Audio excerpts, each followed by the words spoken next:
dia. Hoje a gente vai apresentar sobre o índice da biodiversidade das cidades. O grupo é composto por eu, Leonardo, e o João Vitor.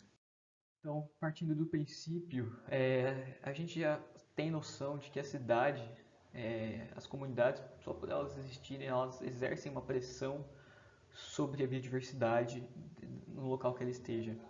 Ou seja, só o fato de ter um crescimento exponencial muito alto já é um fator de risco para essa biodiversidade, porque isso vai condicionar com que a gente procure mais lugares para se estabelecer, seja prédios, seja condomínios, seja bairros, enfim.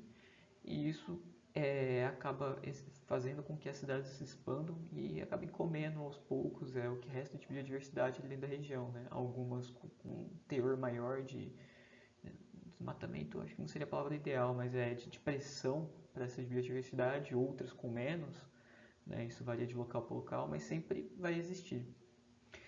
Então, o que acomete a gente essa perda de biodiversidade? A biodiversidade, né, tipo, o conjunto ali das árvores, vegetais dos animais, né, como um todo, eles fornecem serviços para a gente, como por exemplo, fatores climáticos, eles tornam o ambiente mais agradável localmente. Então, se a gente tem áreas maiores, a tendência é que aquelas áreas tenham fatores climáticos mais favoráveis do que locais com menos índices de vegetação, por exemplo, né?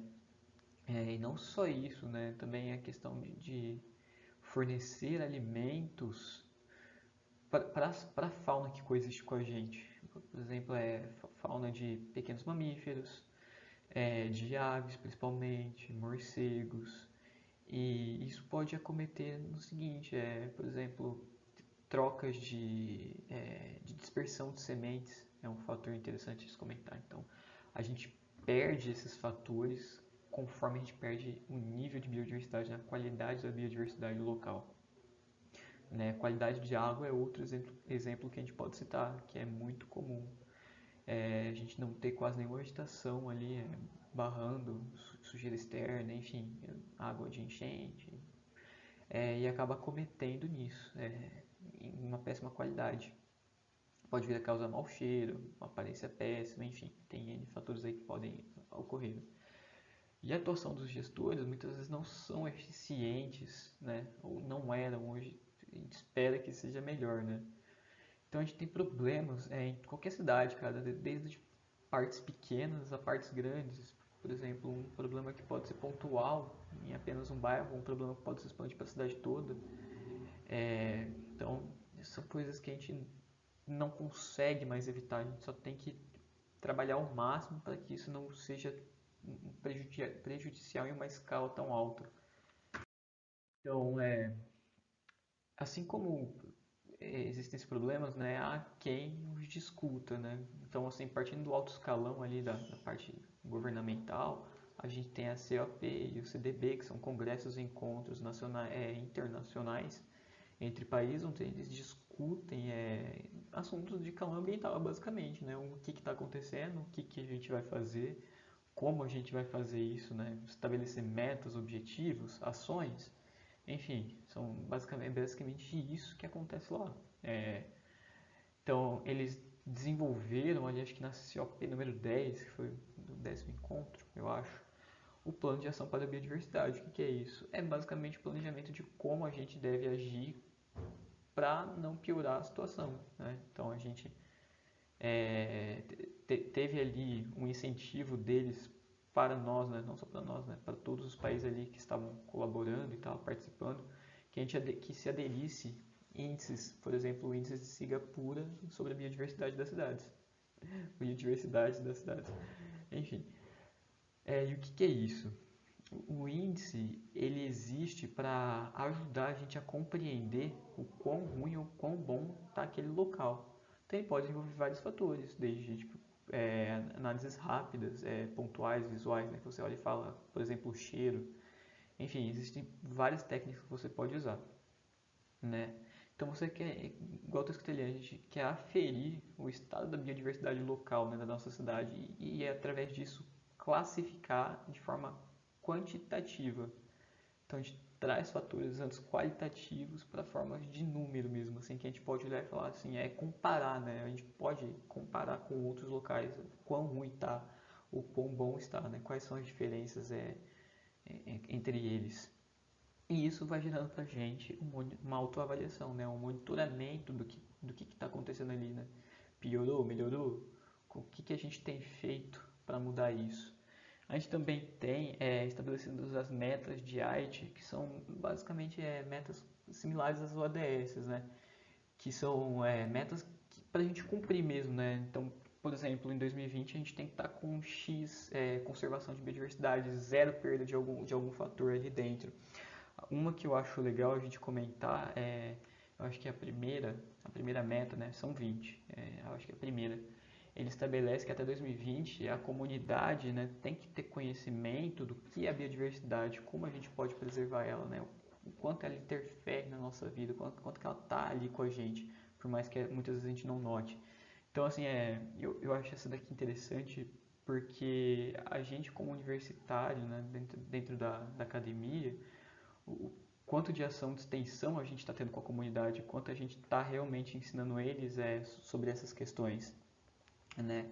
Eu acho essa uma meta assim muito para o nosso nível mesmo, né? O quanto a gente colaborou para a comunidade, tentou auxiliar ela a conhecer o local que ela vive, as características locais, né? Enfim.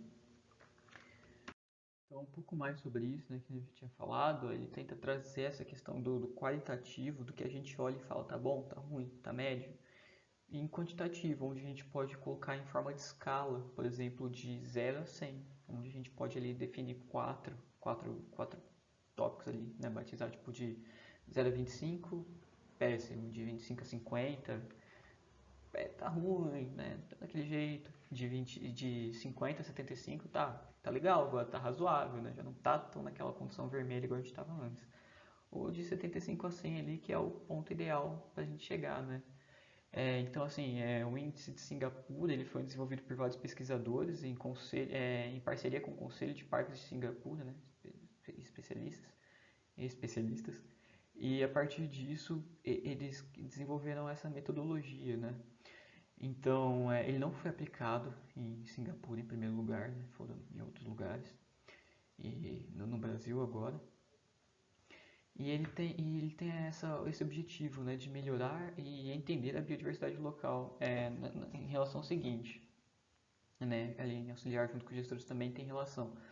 A gente precisa que a comunidade entenda o que é a biodiversidade, como ela funciona, qual é o papel dela dentro da nossa sociedade e a gente com ela, né, porque a gente está ligado e não tem como evitar isso. Né? Quando a sociedade entende, estimula que a gente estude mais a biodiversidade local. Então a gente pode ter um avanço com o feedback positivo deles. Porque não adianta de nada a gente trabalhar em cima disso, no caso de gestores ali, os municípios, enfim, se os municípios não cumprem o papel básico deles de entender como eles podem ajudar a conservar, entender como é o papel deles dentro da sociedade, perante a política, por exemplo, participar de processos ali, né, da Câmara, ficar atento, né, a votações, ao que a nossa cidade está fazendo pela biodiversidade, né? Então isso também é importante. E assim, auxiliar os gestores, né? Os gestores por si só já tem uma ferramenta, né? Mas falta uma base ali de apoio vindo de nós, né? Dos munícipes da cidade. Então é basicamente isso. Olá pessoal, eu sou o João Victor. E agora, continuando sobre o índice, eu vou comentar um pouquinho mais sobre as cidades aonde ele já foi aplicado. Aqui no Brasil nós temos duas grandes cidades, sendo elas Curitiba e São Paulo. Em Curitiba nós tivemos uma pontuação alta, 80 pontos, porque aparentemente por conta de como é tratada as questões ambientais no município. A grande presença de áreas verdes, os sistemas que são adotados pelos gestores funcionam aparentemente com eficácia, porém não foi possível encontrar o índice propriamente dito. Foi só possível encontrar que foi aplicado em Curitiba, que é uma tese de mestrado, mestrado, só que não foi possível encontrar o índice propriamente dito. E em São Paulo nós temos 63 pontos, porém nesse índice 5 indicadores não foram utilizados, porque que correspondem basicamente à biodiversidade nativa, que eu vou comentar um pouquinho mais para frente. Aparentemente esses índices eles não possuíam dados para poder quantificar, para poder trabalhar esses dados. Então eles retiraram esses 5 indicadores do índice, o que é permitido, como eu vou comentar mais para frente. Também temos Helsinki com 58 pontos, na faixa do meio ali das pontuações do índice, e Porto com uma pontuação relativamente baixa. Por quê? Porque Porto é uma cidade totalmente antropizada, uma cidade antiga, onde poucas áreas ainda não estão construídas ou poucas áreas ainda são verdes, de acordo com o histórico já da cidade, né? E por isso, esse pode ser alguns dos fatores que contribuíram para tal pontuação.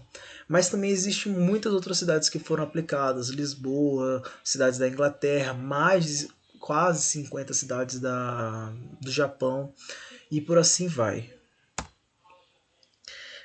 A metodologia do índice é dividida em duas partes. Primeiramente, é feito um levantamento do perfil das cidades, que eu vou comentar mais para frente, e os indicadores, que são propriamente dito, que são divididos em 23 indicadores. Cada indicador tem uma pontuação. A pontuação dele varia entre 0 e 4, que você dá de acordo com a tabela de pontuação fornecida pelo próprio autor que desenvolveu o índice, ou autores no caso, desculpa, ou você pode mutar de acordo com seus resultados. Que nem eu menciono aí, o índice é totalmente mutável. Você pode fazer ele de acordo com com os dados que você tem. Você não precisa ficar fielmente seguindo o que é proposto. Não. Por exemplo, se você vai trabalhar com as espécies de aves, mas no município não tem informações sobre aves, não tem tais levantamentos. Você pode escolher outras espécies, você pode trabalhar com outras questões de acordo com o que é proposto no referencial teórico do indicador, né? E de acordo com os autores que desenvolveram o índice, a reaplicação desse índice é recomendada a cada 3 anos mais ou menos. Por quê? Para dar tempo dos gestores colocarem em prática tais ações que são propostas de melhoria, para dar tempo da biodiversidade sentir e tudo mais, né? Nessa primeira parte do indicador, são divididas em 7 partes, 7 categorias, buscando avaliar, fazer um apanhado geral sobre como que é o município, sobre as informações do município e tudo mais, para caracterizar o município, como proposto pelos autores. Você vai fazer um levantamento da localização, informações demográficas, características físicas das cidades ou características geológicas, os parâmetros econômicos como PIB, renda per capita e principais atividades de comércio do município, e por assim vai. Os parâmetros demográficos que eu pulei. IDH, índice de mortalidade, informações sobre a demografia do município, as características da biodiversidade, um apanhado geral sobre como que é a característica da biodiversidade aqui no Brasil, por exemplo, os biomas, algumas informações relacionadas à biodiversidade, mas não especificando em algo em específico, por assim dizer. A administração da biodiversidade, os órgãos gestores de tal, quais são os órgãos competentes, o que tem disponível, as legislações e por assim vai. E na questão de links, são páginas na internet que você vai listar ali que possa conter informações, auxílios e outras questões que possa colaborar com o compreendimento de como está a biodiversidade do município, compreendimento de como tá tais questões sobre o próprio município, né? Aí tá, agora nós vamos entrar nos próprios indicadores. Esses indicadores eles são divididos em 3 partes. A primeira parte é a biodiversidade nativa da cidade, dividida em 10 itens, que, como o próprio enunciado diz, ele vai avaliar a biodiversidade nativa que está inserida dentro da cidade, com informações, por exemplo, da proporção de áreas naturais, as medidas de conectividade, ou seja, os corredores da biodiversidade que interligam as áreas, a biodiversidade nas áreas construídas, escolher uma espécie-chave e avaliar a presença dela nas áreas construídas, somente nas áreas construídas, as proporções de espécie. No caso, o autor propõe a variação entre um número que existia e o número de espécies que você encontra, isso dividido em 4 indicadores, se não me engano, 4 ou 5. A proporção de áreas naturais protegidas perante a lei que são protegidas, listar essas áreas, quantificar essas áreas. E, para finalizar essa parte, a proporção de espécies exóticas invasoras no município, que recomenda-se utilizar as espécies listadas ali entre os indicadores 4 e 8 e mencionar e avaliar as questões das espécies exóticas invasoras, no caso.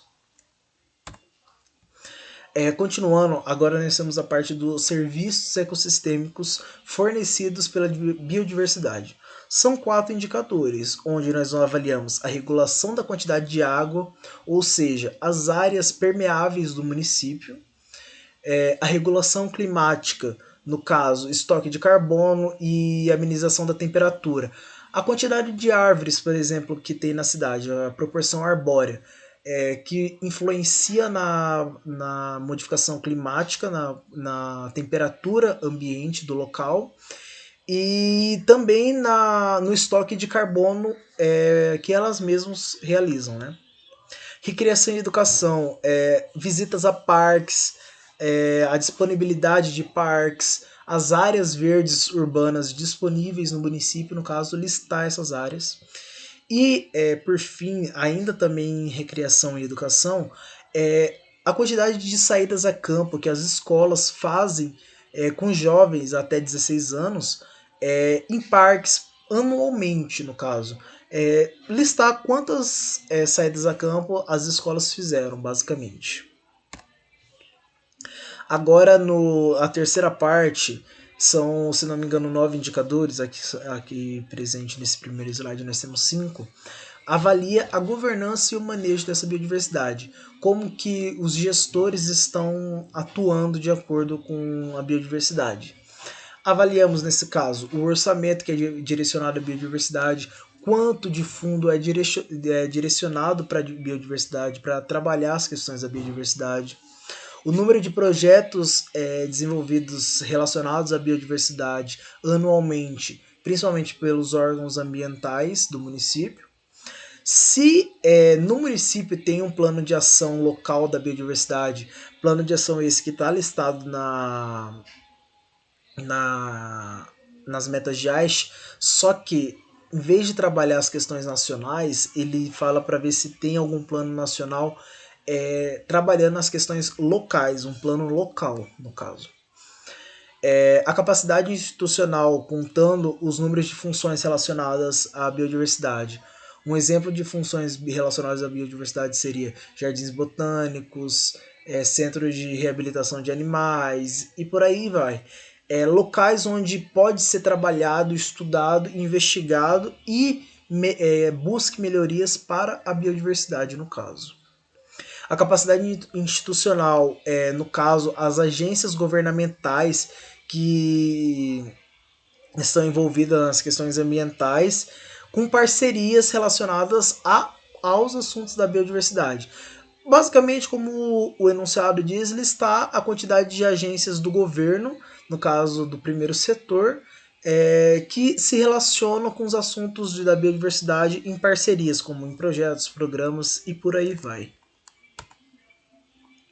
Ainda em governança e manejo da biodiversidade, nós temos os processos de consulta pública que estão sendo implementados, desenvolvidos ou finalizados, em processo de finalização, dentro do município durante a aplicação dele.